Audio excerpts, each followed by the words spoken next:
Clement Mzize amewavuruga vibaya viongozi wa Yanga.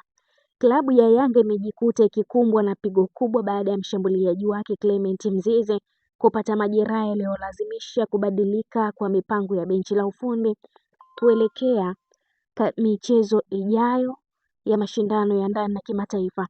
Taarifa zinaeleza kuwa Mzize alipata maumivu wakati wa mazoezi ya timu, hali iliyomfanya kukosa baadhi ya mechi muhimu ya maandalizi, jambo lililoibua wasiwasi mkubwa miongoni mwa viongozi na benchi la ufundi la mabingwa hao wa ligi kuu Tanzania bara.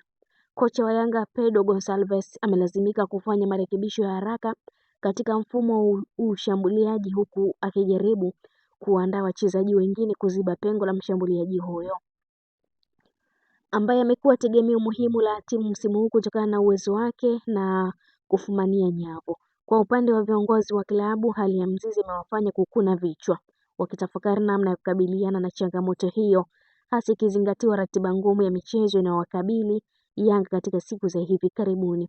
Chanzo cha ndani ya klabu kimeeleza kuwa bado tathmini ya kitabibu inaendelea ili kubaini ukubwa wa majeraha ya Mzize na muda anaoweza kukaa nje ya uwanja, huku matumaini yakibaki kuwa hatakuwa nje kwa muda mrefu. Hata hivyo, Yanga imeweka wazi kuwa itaendelea kupambana kwa nguvu zote, ikiamini kikosi chake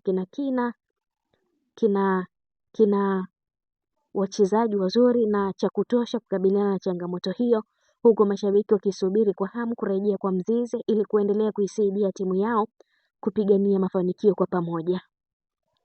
Na mtazamaji wetu, hii ni Malkia wa Soka, endelea kutufuatilia, usisahau kulike, kushare, kucomment pamoja na kusubscribe channel yetu ili uendelee kufurahia taarifa zetu mbalimbali za kimichezo kutokea ndani na nje ya mipaka ya Tanzania. Mimi ni Queen Lizzy, hadi wakati mwingine, bye bye.